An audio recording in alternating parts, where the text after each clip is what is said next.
ഈ ലോകത്തിൽ നഷ്ടപ്പെട്ടു കഴിഞ്ഞാൽ ഒരിക്കലും തിരിച്ചു കിട്ടാത്ത ഒന്നാണ് സമയം. കാരണം പിന്നിട്ട ഒരു സെക്കൻഡ് പോലും നമുക്ക് തിരിച്ചെടുക്കുവാനായിട്ട് കഴിയില്ല. നമ്മൾ ജീവിച്ചിരിക്കുന്ന ഈ നിമിഷം മാത്രമാണ് നമ്മുടെ നിയന്ത്രണത്തിന്റെ കീഴിലുള്ളൂ.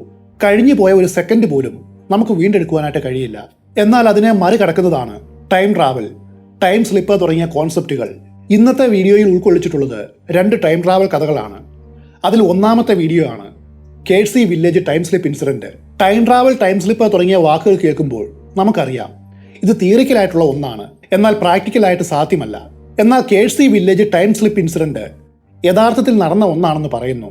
കൂടാതെ ഇതിനെ മറികടക്കുന്ന ഒരു ടൈം ട്രാവൽ സംഭവം ബ്രിട്ടനിൽ ഇന്നുവരെ ഉണ്ടായിട്ടില്ല. അത്രയേറെ പ്രശസ്തമാണ് ഈ കഥ. 1957 ഒക്ടോബർ, സ്ഥലം ലണ്ടൻ. അന്നൊരു ഞായറാഴ്ചയാണ്. ലണ്ടൻ നഗരത്തിൽ നിന്നും കുറച്ച് ദൂരം മാറി കേഴ്സി എന്ന് വിളിക്കുന്ന ഒരു ഗ്രാമമുണ്ട്. അന്ന് ഈ ഗ്രാമത്തിലേക്ക് 15 വയസ്സുള്ള 3 കുട്ടികൾ വരികയാണ്. അവർ വരുന്നത് വേറൊന്നിനുമല്ല, മിലിറ്ററി ട്രെയിനിങ്ങിനായിട്ടാണ്. ആ കുട്ടികളുടെ പേരുകൾ ഇതാണ്: William Laine, Ray Baker, Michael Crowley. Royal Navy കേഡറ്റ്സിന് കീഴിലായിരുന്നു ഈ കുട്ടികൾ പരിശീലനം എടുത്തുകൊണ്ടിരുന്നത്. ആ ഞായറാഴ്ച ഇവർക്ക് കൊടുത്ത ട്രെയിനിങ് ഇതായിരുന്നു: മാപ്പ് റീഡിംഗ്. മാപ്പ് റീഡിംഗ് എന്ന് പറഞ്ഞാൽ മറ്റൊന്നുമല്ല, ഈ കുട്ടികൾക്ക് സൈനിക ഉദ്യോഗസ്ഥർ ആ ഗ്രാമത്തിന്റെ ഒരു മാപ്പ് നൽകും. ആ ഗ്രാമത്തിൽ പലയിടത്തായിട്ട് ചില ടാർഗറ്റ് പോയിന്റുകൾ വെച്ചിട്ടുണ്ടാവും. ഇവർ മാപ്പ് നോക്കി ആ ടാർഗറ്റ് കണ്ടുപിടിച്ച് അത് എവിടെയാണെന്ന് കൃത്യമായിട്ടൊരു പേപ്പറിൽ നോട്ട് ചെയ്യണം. പിന്നെ മടങ്ങി വന്ന് മേലുദ്യോഗസ്ഥനെ ഏൽപ്പിക്കണം. രാവിലെ ഏകദേശം ഒരു 10 മണിയോടെ വില്യമും റേയും മൈക്കിളും മാപ്പും എടുത്ത് കേഴ്സി വില്ലേജിലേക്ക് പ്രവേശിച്ചു. അന്ന് നല്ല തെളിഞ്ഞ ആകാശമാണ്. സൂര്യവെളിച്ചത്തിൽ ഗ്രാമമാകെ കുളിച്ചു കിടക്കുന്നു. ഗ്രാമഭംഗി ആസ്വദിച്ചുകൊണ്ട് ഈ 3 കുട്ടികളും മുൻപോട്ട് നടക്കുകയാണ്. അങ്ങനെ അവർ മുൻപോട്ട് പോകുമ്പോൾ ഒരു ചർച്ച് കാണുകയാണ്. ആ ചർച്ചിൽ നിന്നും മണികൾ മുഴങ്ങുന്നുമുണ്ട്. ഈ കാഴ്ചയും പ്രേയർ ബെല്ലിന്റെ മുഴക്കവും കുട്ടികൾക്ക് ചെറിയൊരു ആശ്വാസം നൽകി. അവർ ആ പള്ളിയുടെ മുൻപിൽ നിന്ന് അല്പനേരം പ്രാർത്ഥിച്ചു. പിന്നെ മാപ്പിലെ അടയാളങ്ങളെ തെരഞ്ഞുകൊണ്ട് വീണ്ടും ഗ്രാമത്തിന്റെ ഉള്ളിലേക്ക് നടന്നു. അങ്ങനെ പോകവേ ഒരു ഇടിമുഴക്കം അവർ കേൾക്കുകയാണ്. ഇങ്ങനെ ഒരു കാലാവസ്ഥയിൽ ഇടിമുഴക്കം ഉണ്ടാവേണ്ടതല്ല. 3 പേരും ആകാശത്തിലേക്ക് നോക്കി. പക്ഷെ അവിടെ വെയിൽ കത്തി ജ്വലിച്ചു നിൽക്കുകയാണ്. മഴക്കാറിന്റെ യാതൊരു ലക്ഷണവുമില്ല. പെട്ടെന്ന് വളരെ അസ്വാഭാവികമായിട്ട് പ്രകൃതിക്ക് എന്തോ മാറ്റം സംഭവിക്കുന്നതായിട്ട് അവർക്ക് അനുഭവപ്പെടുവാൻ തുടങ്ങി. പൊടുന്നനെ ഉണ്ടായ ഈ മാറ്റത്തിന്റെ കാരണം എന്താണെന്ന് ഈ കുട്ടികൾ ചിന്തിച്ചുകൊണ്ട് നിൽക്കുകയാണ്. പെട്ടെന്നാണ് അവർ ഒരു കാര്യം ശ്രദ്ധിച്ചത്. അത്രയും നേരം വരെ അവർ കേട്ടുകൊണ്ടിരുന്ന ചർച്ച് ബെൽ ഇപ്പോൾ കേൾക്കുന്നില്ല. ഇത്രയും നേരം വരെ നിലയ്ക്കാതെ മുഴങ്ങിക്കൊണ്ടിരുന്ന ചർച്ച് ബെൽ പൊടുന്നനെ നിലയ്ക്കുവാൻ കാരണം എന്താണെന്ന് കുട്ടികൾ ആലോചിച്ചു. മാത്രവുമല്ല, ഒരു ഗ്രാമമായാൽ അവിടെ നിരവധി ജനങ്ങളെ കാണേണ്ടതാണ്. പക്ഷേ ആ ഗ്രാമത്തിൽ അവരെ 3 പേരെ കൂടാതെ മറ്റൊരാളെ പോലും ഈ കുട്ടികൾക്ക് കാണുവാനായിട്ട് കഴിഞ്ഞില്ല. എന്താണ് സംഭവിച്ചത് എന്ന് അവർക്കൊന്നും മനസ്സിലായില്ല.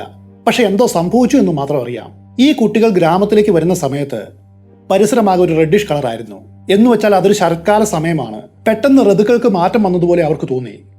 അവർ ഇപ്പോൾ കാണുന്ന കാഴ്ച ഇതാണ്. അവർക്ക് ചുറ്റുമുള്ള പ്രകൃതി ഒരു ബ്രൗൺ നിറത്തിലാണ് കാണപ്പെടുന്നത്. പാതയിൽ നിന്നും പൊടിപടലങ്ങൾ ഉയരുന്നുണ്ട്. എന്നുവെച്ചാൽ അതൊരു സമ്മർ ടൈമാണ്. ഇവർ ഇങ്ങോട്ട് വരുന്ന സമയത്ത് ഇവർക്ക് ചുറ്റുമുള്ള മരങ്ങളിലെ ഇലകളെല്ലാം ചുവപ്പ് നിറത്തിലും മഞ്ഞ നിറത്തിലുമായിരുന്നു ഉണ്ടായിരുന്നത്. എന്നാൽ ഇപ്പോൾ ഇവർ കാണുന്ന മരങ്ങളിലെ ഇലകൾക്കെല്ലാം കടും പച്ച നിറമാണ്. വിചിത്രമായ ഈ പ്രതിഭാസത്തെക്കുറിച്ച് ചിന്തിച്ചുകൊണ്ട് ഇവർ വന്ന വഴിക്ക് അല്പദൂരം പിന്നിലേക്ക് നടന്നു. അവിടെ അവരെ കാത്ത് മറ്റൊരു അത്ഭുതം ഉണ്ടായിരുന്നു. അല്പസമയം മുൻപ് ഇവർ പുറത്തുനിന്ന് പ്രാർത്ഥിച്ച ദേവാലയം ഇപ്പോൾ കാണുവാനില്ല. എങ്ങനെയാണ് നൊടിയിടയ്ക്കുള്ളിൽ ഒരു വലിയ കെട്ടിടം അപ്രത്യക്ഷമാവുന്നത്? ഈ കാഴ്ച അവരെ വലിയ ആശയക്കുഴപ്പത്തിലാക്കി. എത്ര ചിന്തിച്ചിട്ടും അതിനൊരു ഉത്തരം കണ്ടെത്തുവാനായിട്ട് കുട്ടികൾക്ക് സാധിച്ചില്ല. വീണ്ടും ഈ കുട്ടികൾ അവർക്ക് മുൻപിലായിട്ട് കാണുന്ന വഴിയിലൂടെ മുൻപോട്ട് നടക്കുകയാണ്. അങ്ങനെ അല്പദൂരം മുൻപോട്ട് പോയി ഗ്രാമത്തിലൂടെ ഒഴുകുന്ന ഒരു ആറിന്റെ തീരത്താണ് അവർ എത്തിയത്. അവിടെ അവരെയും കാത്ത് മറ്റൊരു അത്ഭുതം ഉണ്ടായിരുന്നു. ആറ്റിൽ കുറച്ച് താറാവുകളുണ്ട്. ആ താറാവുകൾ ചലിക്കുന്നില്ല. ശില പോലെ നിശ്ചലമായിട്ട് നിൽക്കുകയാണ്. പ്രകൃതി ആകെ മൊത്തത്തിൽ നിശ്ചലമായതുപോലെ.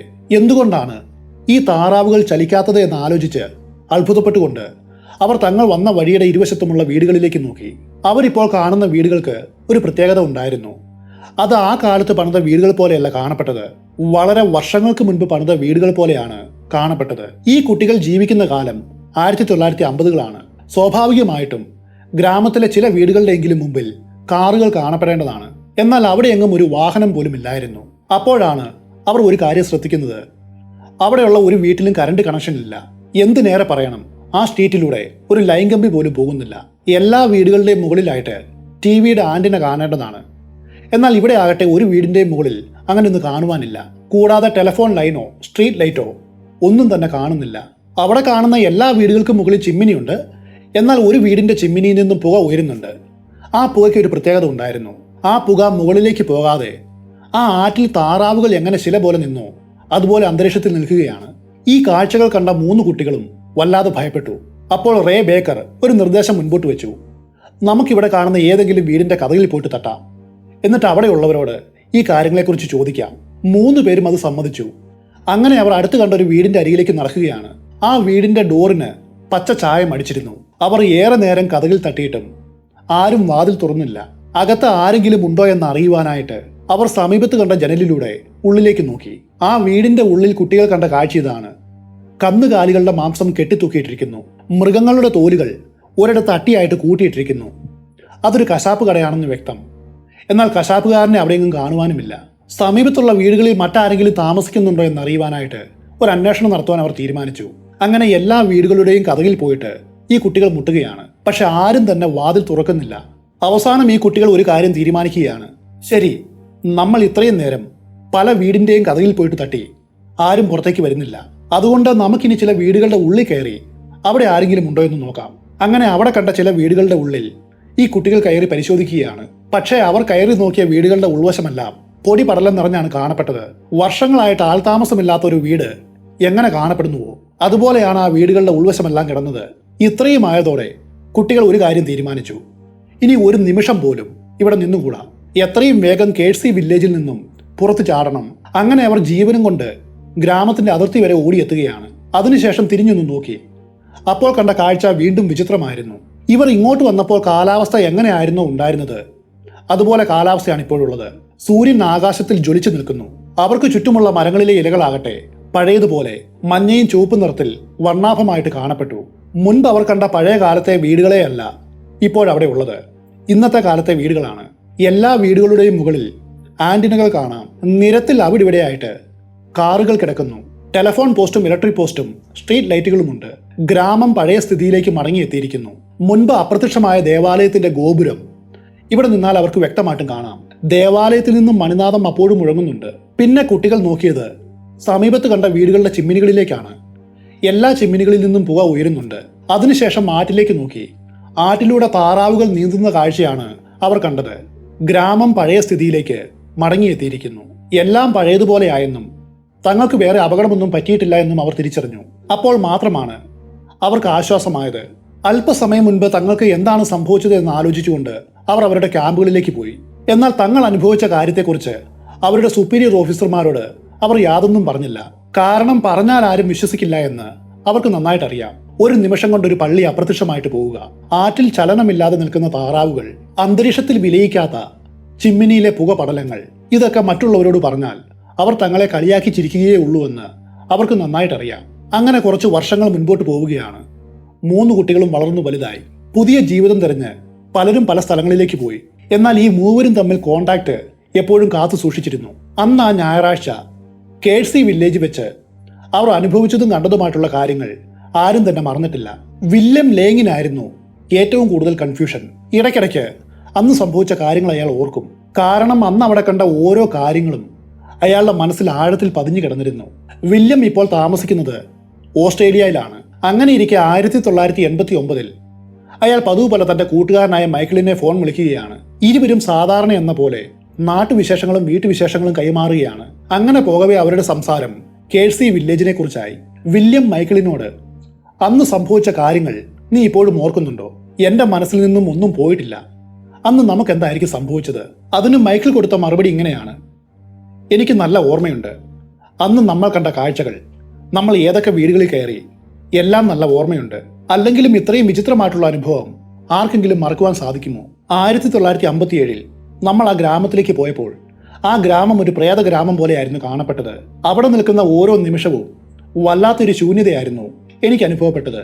നമ്മൾ ഒറ്റയ്ക്കായതുപോലെ, ഈ ലോകം നമ്മളെ കൈവിട്ടതുപോലെ, അങ്ങനെ ഒരു തോന്നലായിരുന്നു എനിക്കപ്പോൾ ഉണ്ടായത്.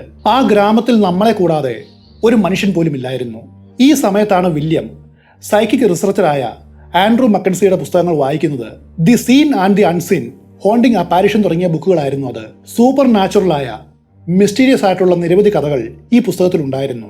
ഈ പുസ്തകങ്ങൾ വായിച്ചപ്പോൾ വില്യമിന്റെ മനസ്സിൽ വന്ന തോന്നൽ ഇതാണ്: 1957 തനിക്കും തന്റെ കൂട്ടുകാർക്കും ഉണ്ടായ വിചിത്രമായ അനുഭവത്തെക്കുറിച്ച് ആൻഡ്രൂ മക്കൻസിയെ അറിയിക്കണം. ഒരു പക്ഷേ അദ്ദേഹത്തിന് ഇതിനെക്കുറിച്ചൊരു വിശദീകരണം നൽകുവാനായിട്ട് സാധിച്ചേക്കാം. ഉടനെ വില്യം പാരാനോർമൽ ആക്ടിവിസ്റ്റായ ആൻഡ്രൂ മക്കൻസിക്ക് ഒരു ഇമെയിൽ അയക്കുകയാണ്.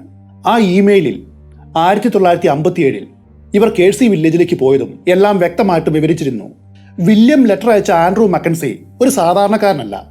അദ്ദേഹം ഒരു സൈക്കിക് റിസർച്ചർ മാത്രമല്ല, സൊസൈറ്റി ഫോർ സൈക്കിക് റിസർച്ച് എന്ന സ്ഥാപനത്തിന്റെ വൈസ് പ്രസിഡന്റും കൂടിയാണ്.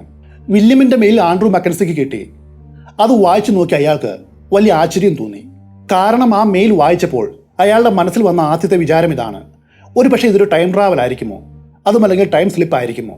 എന്തായാലും ഇതേക്കുറിച്ച് കൂടുതലായിട്ട് അന്വേഷിക്കുവാൻ ആൻഡ്രൂ മക്കൻസി തീരുമാനിക്കുകയാണ്. അധികം വൈകാതെ ആൻഡ്രൂ മക്കൻസി കേഴ്സി വില്ലേജിലേക്ക് നേരിട്ട് അന്വേഷിക്കുവാനായിട്ട് പുറപ്പെടുകയാണ്. അതിനു മുൻപായിട്ട് വില്യമുമായിട്ടും മൈക്കിളുമായിട്ടും അയാൾ സംസാരിച്ചിരുന്നു. മാത്രവുമല്ല, പിന്നീട് ഈ 3 പേരെയും വിളിച്ച് ഓരോരുത്തരെയായിട്ട് മാറ്റി നിർത്തി സംസാരിച്ചു. 3 പേരും പറഞ്ഞത് ഒരേ കാര്യം തന്നെയാണ്. അവർ കൊടുത്ത വിശദീകരണത്തിന്റെ മൈന്യൂട്ട് ഡീറ്റെയിലിംഗിൽ പോലും ഒരു മാറ്റവും ഉണ്ടായിരുന്നില്ല. അതോടെ ആൻഡ്രൂ മക്കൻസി ഒരു കാര്യം ഉറപ്പിച്ചു: നിശ്ചയമായിട്ടും അന്ന് കേഴ്സി വില്ലേജ് വെച്ച് ഈ കുട്ടികൾ എന്തൊക്കെയോ കണ്ടിട്ടുണ്ട്. നേരിൽ അനുഭവിച്ചിട്ടുള്ള വ്യക്തികൾക്ക് മാത്രമാണ് ഇത്രമാത്രം ഡീറ്റെയിലിംഗ് വളരെ കൃത്യതയോടെ പറയുവാനായിട്ട് കഴിയൂ. ആൻഡ്രൂ മക്കൻസി അടുത്തതായിട്ട് ചെയ്ത കാര്യം ഇതാണ്: കേഴ്സി വില്ലേജിൽ ഒരു മാപ്പ് സംഘടിപ്പിച്ചു. പിന്നെ ആ ഗ്രാമത്തെക്കുറിച്ചും അതിന്റെ ചരിത്രത്തെക്കുറിച്ചും അവിടെ നടന്നിട്ടുള്ള സംഭവ വികാസങ്ങളെക്കുറിച്ചും പഠിക്കുവാൻ തുടങ്ങി. ഇന്ന് ഈ ഗ്രാമം ഇങ്ങനെയാണ്.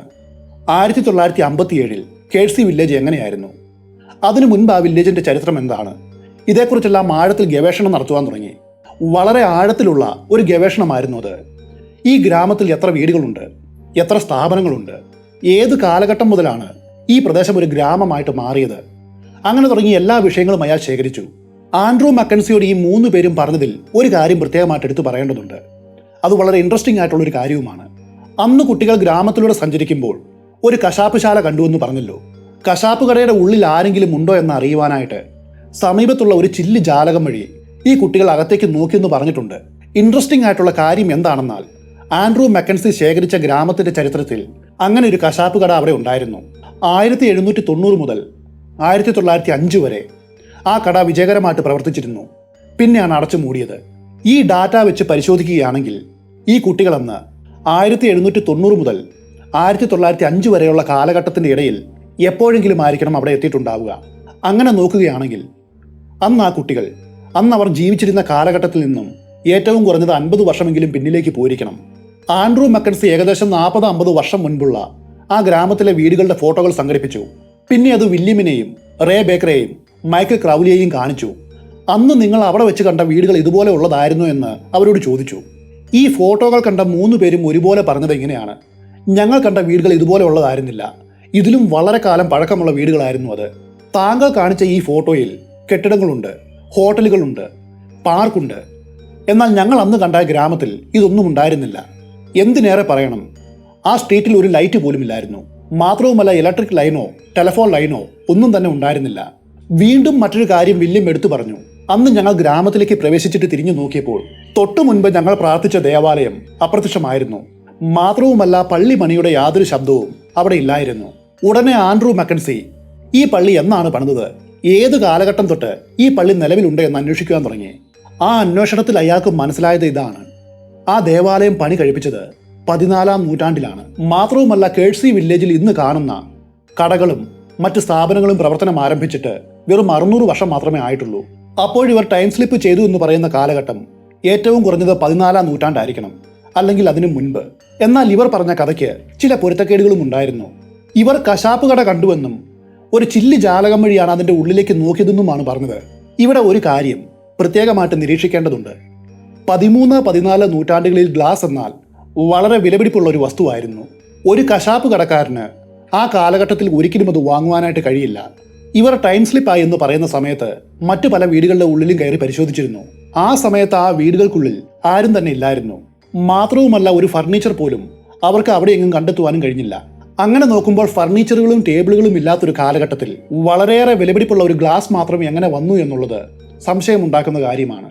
മറ്റൊരു പൊരുത്തപ്പെടാത്ത കാര്യം ഇതാണ്: ഇവർ 13-14 നൂറ്റാണ്ടുകളിലേക്കാണ് ടൈം സ്ലിപ്പ് ചെയ്തത് എന്ന് വിചാരിക്കുക. ആ സമയത്ത് അവിടെ അങ്ങനെ ഒരു കശാപ്പ് കട കാണുവാനായിട്ട് യാതൊരു വഴിയുമില്ല. കാരണം ഈ കശാപ്പ് കട പ്രവർത്തനം ആരംഭിച്ചത് 1790-ലാണ്. ഇങ്ങനെയുള്ള നിരവധി പൊരുത്തക്കേടുകൾ ഉള്ളതുകൊണ്ട് ഇവർ ടൈം സ്ലിപ്പ് ചെയ്തോ എന്ന കാര്യത്തിൽ ഒന്ന് സംശയിക്കേണ്ടിയിരിക്കുന്നു. ഈ സമയത്താണ് ആൻഡ്രൂ മക്കൻസി ഈ കഥയിലെ മറ്റു ചില കാര്യങ്ങളിലേക്ക് കൂടി തന്റെ അന്വേഷണം വ്യാപിപ്പിച്ചത് ഈ കുട്ടികൾ ടൈം സ്ലിപ്പായിട്ട് എത്തിയ കാലഘട്ടത്തിൽ അവിടെ ധാരാളം മരങ്ങളുണ്ടായിരുന്നു. ഏത് ദിശയിലേക്ക് നോക്കിയാലും അവിടെയെല്ലാം വനമുണ്ടായിരുന്നു. മാത്രവുമല്ല, മരങ്ങൾക്ക് വളരെയധികം ഉയരവും ഉണ്ടായിരുന്നു. ഒരുപക്ഷെ ഈ മരങ്ങളുടെ ഉയരം മൂലമായിരിക്കാം കുട്ടികൾക്ക് ആ ദേവാലയം കാണുവാൻ കഴിയാതെ പോയത്. ചിലപ്പോൾ ആ സമയം മരങ്ങൾക്ക് പിന്നിലായിട്ട് ആ ചർച്ച് അവിടെ ഉണ്ടായിരിക്കാം. ചിലപ്പോൾ ഈ കുട്ടികൾ ടൈം സ്ലിപ്പായിട്ട് എത്തിയ കാലഘട്ടത്തിൽ ആ ദേവാലയത്തിൽ ചർച്ച് ബെൽ വെച്ചിട്ടുണ്ടായിരിക്കില്ല. അതുകൊണ്ടായിരിക്കാം കുട്ടികൾ അതിന്റെ ശബ്ദം കേൾക്കാത്തത്. ഒരുപക്ഷെ ദേവാലയ മണിയുടെ ശബ്ദം കേൾക്കാത്തതുകൊണ്ടും ഉയരമുള്ള മരങ്ങൾ കാരണം ദേവാലയം കാണാത്തതുകൊണ്ടും ആ ദേവാലയം അപ്രത്യക്ഷമായെന്ന് ഈ കുട്ടികൾ തന്നെ ഒരു തീരുമാനത്തിലെത്തിയതായിരിക്കാം. അഥവാ ദേവാലയം പണിയുന്നതിന് മുൻപുള്ള കാലഘട്ടത്തിലാണ് ഈ കുട്ടികൾ എത്തിയതെന്ന് കരുതുക. അതായത് 13-ാം നൂറ്റാണ്ട്. ആ കാലഘട്ടത്തിൽ ഇന്ന് കാണുന്ന തരത്തിലുള്ള വീടുകൾ അവിടെ ഉണ്ടായിരുന്നില്ല. മറിച്ച് തടി കൊണ്ടുള്ള കുടിലുകളായിരുന്നു അവിടെ അപ്പോഴുണ്ടായിരുന്നത്. അങ്ങനെ പരസ്പരം പൊരുത്തപ്പെടാത്ത നിരവധി കാര്യങ്ങൾ ഈ കഥയിലുണ്ട്. 1997 ആൻഡ്രൂ മക്കൻസി ഈ കാര്യങ്ങൾ വിശദീകരിച്ചുകൊണ്ട് ഒരു പുസ്തകം പുറത്തിറക്കുകയാണ്. ആ പുസ്തകത്തിന്റെ പേരാണ് adventures in time encounters with the past. ആ പുസ്തകത്തിൽ കേഴ്സി വില്ലേജിൽ വെച്ച ഈ 3 കുട്ടികളും കണ്ട കാര്യങ്ങളും ഈ വിഷയത്തിൽ താൻ നടത്തിയ അന്വേഷണങ്ങളും അങ്ങനെ എല്ലാ കാര്യങ്ങളും വിശദമായിട്ട് പരാമർശിക്കുന്നുണ്ട്. ഇതുപോലെയുള്ള നിരവധി ടൈം സ്ലിപ്പ് അല്ലെങ്കിൽ ടൈം ട്രാവൽ അനുഭവങ്ങൾ ലോകത്തിൽ ധാരാളം പേർക്ക് സംഭവിച്ചിട്ടുണ്ടെന്ന് പറയുന്നു. ഇന്നും കേഴ്സി വില്ലേജ് ടൈം സ്ലിപ്പ് ഇൻസിഡന്റ് ഒരു യാഥാർത്ഥ്യമാണെന്നാണ് പലരും വിശ്വസിക്കുന്നത്. UK നടന്നിട്ടുള്ള ഏറ്റവും ഫേമസ് ആയ ഒരു ടൈം ട്രാവൽ അല്ലെങ്കിൽ ടൈം സ്ലിപ്പ് ഇൻസിഡന്റ് ഏതാണെന്ന് ചോദിച്ചാൽ അതിന്റെ ഉത്തരം കേഴ്സി വില്ലേജ് എന്നാണ്. നിരവധി തിയറികൾ ഈ സംഭവത്തെ വിശദീകരിക്കുവാനായിട്ട് പലരും മുൻപോട്ട് വെച്ചിട്ടുണ്ട്. അതിൽ രസകരമായിട്ടുള്ള ഒരു തിയറി ഇതാണ്: ഈ 3 കുട്ടികളും അന്ന് ആ ഗ്രാമത്തിലേക്ക് പ്രവേശിച്ച് അവർ മുൻപോട്ട് നടക്കും തോറും കാലം മാറിക്കൊണ്ടേയിരുന്നിരിക്കാം. ആദ്യം അവർ ചർച്ച് കാണാതായി എന്ന് പറയുന്ന സമയത്ത് അവർ 13-ാം നൂറ്റാണ്ടിലായിരിക്കും എത്തിയിട്ടുണ്ടാവുക. പിന്നെ വീണ്ടും മുൻപോട്ട് പോകും തോറും കാലവും മുൻപോട്ട് പോയി. അവസാനം അവർ 17-ാം നൂറ്റാണ്ടിലുണ്ടായിരുന്ന ആ കശാപ്പ് കടയുടെ അടുക്കൽ എത്തുകയാണ്. പിന്നെ അവർ വീണ്ടും മുൻപോട്ട് നടന്നപ്പോൾ യഥാർത്ഥ കാലത്തിലേക്ക്, അതായത് അവരപ്പോൾ ജീവിക്കുന്ന 1957 മടങ്ങിയെത്തിയിരിക്കണം. ഈ തിയറിയും കേൾക്കുവാനായിട്ട് നല്ല രസമാണ്. എന്നാൽ ഇതൊക്കെ നടന്നിട്ടുണ്ടോ എന്ന് ചോദിച്ചാൽ ആർക്കറിയാം. ചിലപ്പോൾ ഈ 3 കുട്ടികൾക്കും ആ സമയത്ത് എന്തെങ്കിലും ഇല്യൂഷൻ ഉണ്ടായി കാണും. അല്ലെങ്കിൽ മാസ് ഹിസ്റ്റീരിയ എന്ന് വിളിക്കുന്ന അനുഭവത്തിലൂടെ അവർ കടന്നു പോയിരിക്കാം. എന്താണ് അന്ന് അവിടെ വെച്ച് ആ കുട്ടികൾക്ക് സംഭവിച്ചത് എന്നതിൻ്റെ വിശദീകരണം ആരും ഇന്നുവരെ കൃത്യമായിട്ട് കൊടുത്തിട്ടില്ല. നിരവധി നിഗമനങ്ങളും തിയറികളും ഉണ്ടെന്ന് മാത്രം. എന്തായാലും ഒരു കാര്യം ഉറപ്പാണ്: കേഴ്സി വില്ലേജ് ടൈം സ്ലിപ്പ് ഇൻസിഡന്റ് എന്ന ഈ കഥ ഒരു മിസ്റ്ററിയാണ്. ചിലപ്പോഴൊന്നും നടന്നിട്ടുണ്ടായിരിക്കാം, ചിലപ്പോൾ ഇല്ലായിരിക്കാം. ടൈം സ്ലിപ്പുമായിട്ട് ബന്ധപ്പെട്ട രണ്ടാമത്തെ കഥയിലേക്ക് നമ്മൾ കടക്കുകയാണ്. ഇതും ആൻഡ്രൂ മക്കൻസിയുടെ പുസ്തകത്തിൽ നിന്നുമാണ് എടുത്തിട്ടുള്ളത്. 1980 ഈ സംഭവം നടക്കുന്നത്. വില്യം ജോൺ എന്നു പേരുള്ള ഒരു വ്യക്തി തന്റെ ട്രക്ക് ഓടിച്ചുകൊണ്ട് പോവുകയായിരുന്നു. വില്യം ജോൺ ഒരു ഡ്രൈവറാണ്. അദ്ദേഹത്തിന്റെ ജോലിയാണിത്. അന്നും പതിവ് പോലെ തന്റെ വീട്ടിൽ നിന്ന് ട്രക്കും എടുത്തുകൊണ്ട് വില്യം ജോൺ പുറപ്പെട്ടു. ഏകദേശം ഒരു 142 കിലോമീറ്ററോളം ദൂരം അയാൾ സഞ്ചരിച്ചു. ദൂരെയുള്ള മറ്റൊരു നഗരത്തിലാണ് വില്യം ജോണിന് അന്ന് പോകേണ്ടത്. കുറച്ചു സമയം വണ്ടി ഓടിച്ചപ്പോൾ അയാൾ ആകെ ക്ഷീണിതനായി. എവിടെയെങ്കിലും കയറി അല്പസമയം വിശ്രമം എടുത്തിട്ട് മതി ഇനി മുന്നോട്ടുള്ള യാത്രയെന്ന് അയാൾ തീരുമാനിച്ചു. അങ്ങനെ മുൻപോട്ട് പോകുമ്പോൾ ഹൈവേയുടെ സമീപത്തായിട്ട് ഒരു ഹോട്ടൽ വില്യം ജോൺ കാണുകയാണ്. ആ ഹോട്ടലിന്റെ മുറ്റത്തായിട്ട് ലോറി പാർക്ക് ചെയ്ത് വില്യം ജോൺ ഹോട്ടലിലേക്ക് നടന്നു. ആ ഹോട്ടലിന്റെ ഉള്ളിൽ ആകെ ഉണ്ടായിരുന്നത് വയസ്സായിട്ടുള്ള ഒരു സ്ത്രീ മാത്രമായിരുന്നു. വില്യം ജോൺ അവരോട് എനിക്ക് അല്പസമയം വിശ്രമിക്കുവാനായിട്ട് ഒരു റൂം വേണമെന്ന് ആവശ്യപ്പെട്ടു. ആ സ്ത്രീ വേഗം തന്നെ വില്യം ജോണിന് മുകൾ നിലയിലുള്ള വലിയൊരു റൂം അയാൾക്ക് വിശ്രമിക്കുവാനായിട്ട് തയ്യാറാക്കി കൊടുക്കുകയാണ്. വില്യം ജോൺ റൂം ആകെ മൊത്തത്തിലൊന്ന് നോക്കി. നല്ല റൂമാണ്. ഈ റൂമിന്റെ വാടക എത്രയാണെന്ന് അയാൾ അവരോട് ചോദിച്ചു.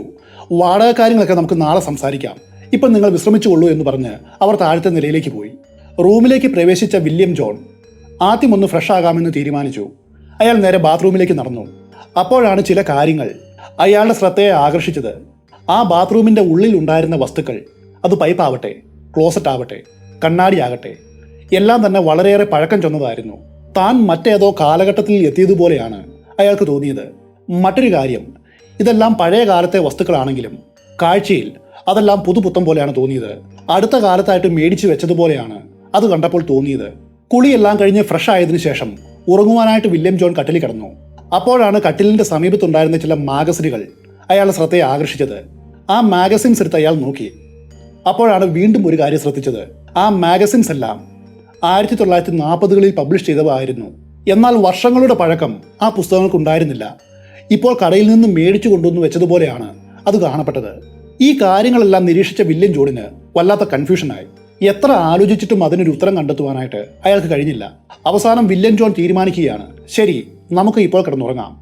എന്തായാലും നാളെ രാവിലെ അന്വേഷിക്കാം. പിറ്റേന്ന് രാവിലെ റൂം വെക്കേറ്റ് ചെയ്ത് വില്യം ജോൺ താഴത്തെ ഫ്ലോറിലെത്തി. അവിടെ അയാളെയും നോക്കി അത്ഭുതങ്ങളുടെ മറ്റൊരു പരമ്പര തന്നെ കാത്തിരിപ്പുണ്ടായിരുന്നു. താഴത്തെ ഫ്ലോറിൽ ഒരു മനുഷ്യൻ പോലുമില്ല. തലേന്ന് തന്നെ സ്വീകരിച്ച വൃദ്ധയെ അവിടെ എങ്ങും കാണുവാനുമില്ല. മാത്രവുമല്ല, അവിടെ ഉണ്ടായിരുന്ന വസ്തുക്കൾ എല്ലാം തന്നെ വളരെയേറെ പഴക്കമുള്ളതായിരുന്നു. കഴിഞ്ഞ രാത്രിയിൽ താൻ ഇവിടേക്ക് പ്രവേശിച്ചപ്പോൾ കണ്ടതുപോലെയല്ല ഇപ്പോൾ കാര്യങ്ങൾ കാണപ്പെടുന്നത്. നിരവധി ഫർണിച്ചറുകൾ ഒന്നിനു മുകളിൽ ഒന്നായിട്ട് ആ ഹാളിൽ അടുക്കി വെച്ചിട്ടുണ്ട്. മാത്രവുമല്ല, അതാകെ പൊടിപടലം പിടിച്ച് കിടക്കുകയാണ്. ആരെങ്കിലും അവിടെ ഉണ്ടോ എന്ന് അറിയുവാനായിട്ട് വില്യം ജോൺ ഉച്ചത്തിൽ ഹലോ ഹലോ എന്ന് വിളിച്ചു. പക്ഷെ ആരും മറുപടി കൊടുത്തില്ല. ആ കെട്ടിടം വർഷങ്ങളായിട്ട് പ്രവർത്തനമില്ലാതെ പൂട്ടപ്പെട്ട് കിടക്കുന്ന ഒന്നാണെന്ന് അയാൾക്ക് മനസ്സിലായി. അപ്പോഴാണ് വില്യം ജോൺ ഹാളിന്റെ സമീപത്തായിട്ട് ഒരു കിച്ചൺ ഉള്ളതായിട്ട് കാണുന്നത്. അയാൾ ആ കിച്ചണിലേക്ക് പ്രവേശിച്ചു. ആ കിച്ചന്റെ ഉൾവശമാകട്ടെ ആകെ പൊടിപടലം പിടിച്ച് വർഷങ്ങളായിട്ട് ആരും ഉപയോഗിക്കാത്ത പോലെയാണ് കാണപ്പെട്ടത്. അയാൾ ഇന്നുവരെ കഥകളിൽ പോലും ഇങ്ങനൊരു അനുഭവം വായിച്ചിട്ടില്ല. എന്തായാലും ഇനി അധിക സമയം ഇവിടെ നിൽക്കുന്നത് പന്തിയല്ലെന്ന് അയാൾക്ക് മനസ്സിലായി. വില്യം ജോൺ വേഗം തന്നെ ട്രക്കുമെടുത്ത് പുറപ്പെട്ടു. അങ്ങനെ കുറച്ച് ദിവസങ്ങൾ മുൻപോട്ട് പോവുകയാണ്. ഒരു ദിവസം കൂട്ടുകാരുമൊത്തിരിക്കുന്ന സമയത്ത് അവരോട് തനിക്കുണ്ടായ ഈ അനുഭവത്തെക്കുറിച്ച് വില്യം ജോൺ പറഞ്ഞു. പക്ഷെ അവർ പലരും അത് വിശ്വസിച്ചില്ല. കാരണം അവരും ആദ്യമായിട്ടാണ് ഇങ്ങനൊരു കഥ കേൾക്കുന്നത്. കൂട്ടുകാർ വില്യമിനോട് പറഞ്ഞു, നമുക്കിതിന്റെ സത്യാവസ്ഥയെക്കുറിച്ചൊന്ന് അറിയേണ്ടതുണ്ട്. നമുക്കവിടെ ആ ഹോട്ടലിൽ പോയിട്ട് അന്വേഷിക്കാം. അങ്ങനെ ഒരു സ്ഥാപനം നിലവിൽ ഉണ്ടോ എന്ന് അറിയണമല്ലോ. അങ്ങനെ വില്യം ജോണും കൂട്ടുകാരും അന്ന് കണ്ട ഹോട്ടലിനെ ലക്ഷ്യമാക്കിയിട്ട് പുറപ്പെടുകയാണ്. എന്നാൽ വില്യമിനെ ഞെട്ടിച്ചുകൊണ്ട് അവിടെ കണ്ട കാഴ്ച മറ്റൊന്നായിരുന്നു. അയാൾ അന്ന് താമസിച്ചിരുന്ന ആ ഹോട്ടൽ അവിടെയില്ല. അതിനു പകരം ആ സ്ഥാനത്ത് വലിയ വലിയ കെട്ടിടങ്ങളാണുള്ളത്. ഉടനെ വില്യമും കൂട്ടുകാരും സമീപത്തുള്ള മറ്റാളുകളോട്, പ്രത്യേകിച്ചും പ്രായമായിട്ടുള്ള വ്യക്തികളോട് ഈ ഹോട്ടലിനെ കുറിച്ച് അന്വേഷണം നടത്തി. അപ്പോഴാണ് അവർക്കൊരു കാര്യം മനസ്സിലായത്. വില്യം ജോൺ അന്ന് രാത്രിയിൽ കണ്ട ആ ഹോട്ടൽ യഥാർത്ഥത്തിൽ ഒരു കാലത്തുണ്ടായിരുന്നു. പക്ഷേ അത് പ്രവർത്തിച്ചിരുന്നത് 1940-കളിലായിരുന്നു. 1940 എന്ന് പറയുമ്പോൾ രണ്ടാം ലോക മഹായുദ്ധത്തിന്റെ കാലമാണ്. ഒരു ദിവസം ആ ഹോട്ടലിലേക്ക് ഒരു ബോംബ് വന്ന് വീഴുകയാണ്. ആ ഹോട്ടലും അതിനെ ചുറ്റിപ്പറ്റിയുള്ള മറ്റ് കെട്ടിടങ്ങളും എല്ലാം തന്നെ തകർന്ന നാമാവശേഷമായി. അതിനുശേഷമാണ് പിൽക്കാലത്ത് അതേ സ്ഥലത്ത് വലിയ വലിയ കെട്ടിടങ്ങളും മറ്റു വീടുകളും നിർമ്മിച്ചത്. ഈ സംഭവം പിന്നീട് എല്ലാവരും അറിഞ്ഞു. ടൈം സ്ലിപ്പിന്റെ മറ്റൊരു ഉദാഹരണമായിട്ടാണ് ഇതിനെക്കുറിച്ച് പഠിക്കുന്ന പല ഗവേഷകരും ഈ സംഭവത്തെ കാണുന്നത്. ഇങ്ങനെയുള്ള കഥകൾ കേൾക്കുമ്പോൾ നമുക്ക് വലിയ അത്ഭുതവും ആകാംക്ഷയും എല്ലാം തോന്നും. എന്നാൽ ഇത്തരം കഥകളുടെ വാസ്തവം എന്താണെന്ന് ചോദിച്ചാൽ കൈ മലർത്തുകയേ വഴിയുള്ളൂ. ഈ വീഡിയോ ഇവിടെ തീരുകയാണ്. ഈ കഥ ചിലർക്ക് ഇഷ്ടപ്പെടും, ചിലർക്ക് ഇഷ്ടപ്പെടാതെയും ഇരിക്കാം. എന്തായാലും അടുത്ത കഥ ഏതാണ് വേണ്ടതെന്ന് നിങ്ങളാണ് ഇനി പറയേണ്ടത്. വേട്ടക്കഥ വേണോ, അതോ ക്രൈം ഇൻവെസ്റ്റിഗേഷൻ വേണോ, അതുമല്ലെങ്കിൽ അനിനാക്കിയോ, അതോ ബിഗ് ഫൂട്ടിന്റെ കഥയോ വേണോ? താഴെ കമന്റ് ചെയ്യുമല്ലോ.